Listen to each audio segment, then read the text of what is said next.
Después de la primera fotografía hecha el año 1898, la sábana ha experimentado un notable incremento de estudio y de divulgación.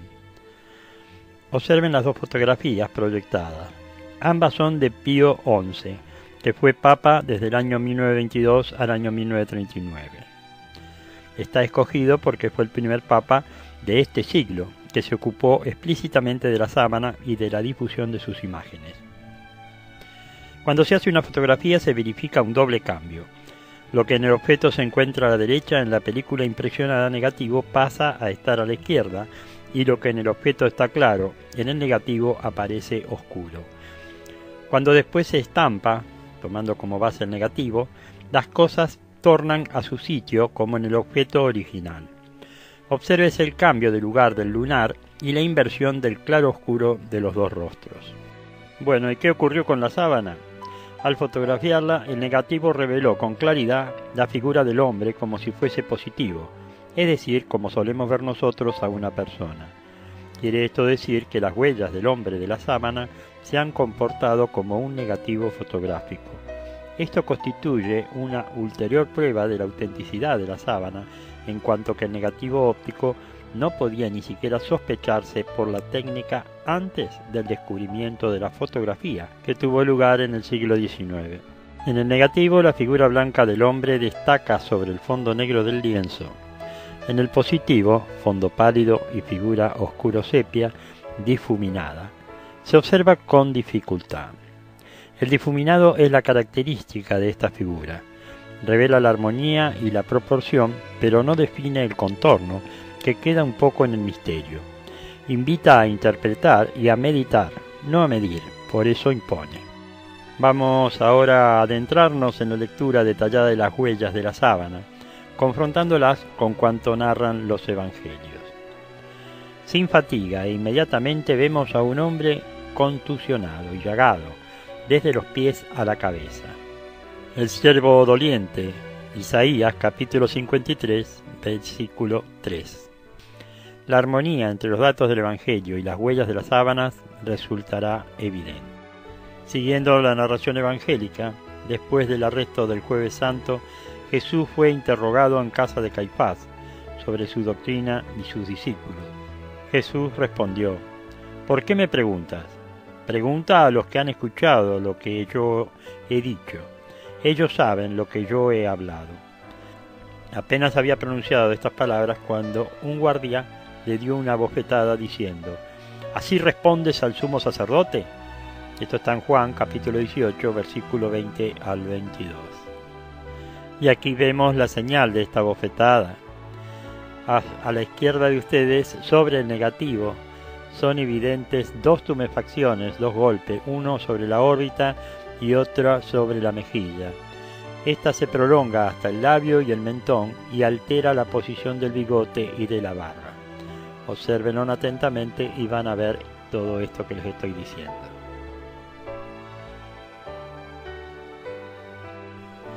Y mirando en la imagen, el positivo de la huella que hay en la nuca, vemos que la coronación de espina encuentra en la sábana señales claramente visibles.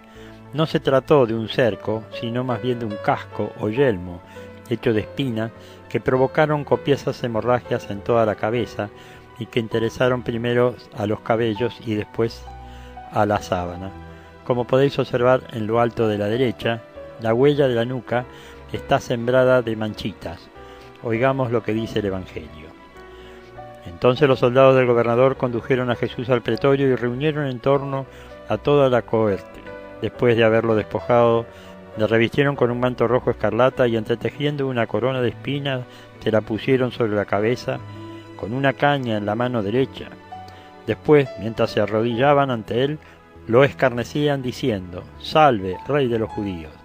Y escupiéndole encima, le sacaron la caña de la mano y le golpearon la cabeza.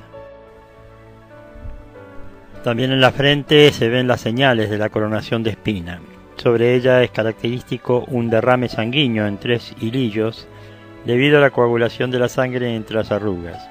Otros hilillos bajan entre los cabellos caídos a derecha e izquierda, casi hasta el nivel del mentón.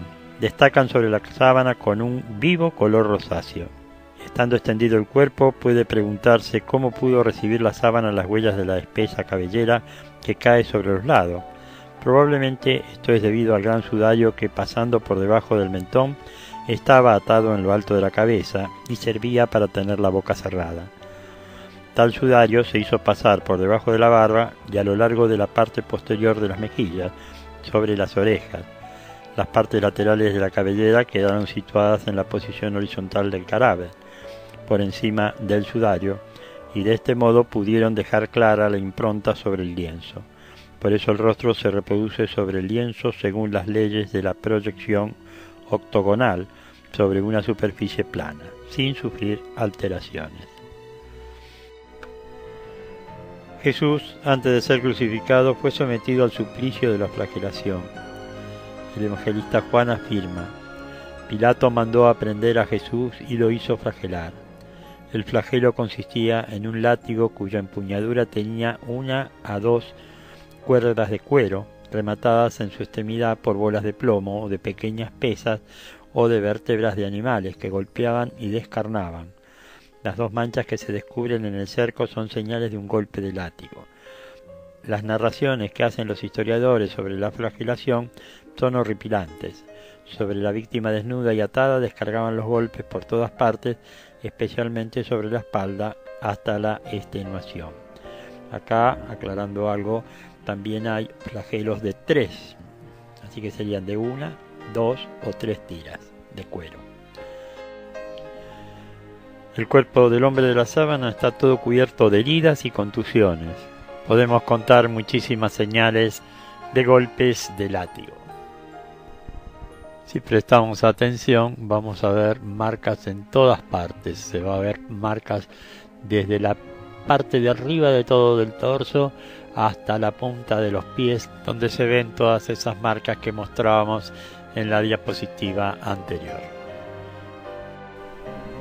Son evidentes en esta zona los signos de los golpes de látigo que se infligían a los condenados por 1 o 2 verdugos hasta el desvanecimiento de la víctima, según la costumbre romana, ya que la costumbre judía era dar 50 latigazos y ellos daban 49 para no pasarse. Una vasta zona despellejada y toscamente contusionada cuadrangular, con dirección de arriba hacia abajo y del exterior hacia el interior, se atribuye al peso del patíbulo, o sea, el madero transversal de la cruz, que se hacía llevar al condenado. Escribe San Juan en capítulo 19, versículo 17, llevando la cruz, él fue conducido hacia el lugar de la calavera, al Calvario, llamado en hebreo Gólgota. Una escoración análoga se advierte en la región inferior de la paletilla izquierda. Esto hace pensar que el madero del patíbulo iba colocado sobre la espalda derecha y pendía hacia la izquierda. Algunos creen que iba atado por una extremidad al brazo derecho, levantado hacia arriba, y por la otra parte al pie izquierdo, y así se explican más fácilmente las caídas y las contusiones en la rodilla. Sin embargo, las escoriaciones también pueden ser debidas a la flagelación que se llevó especialmente en los hombros.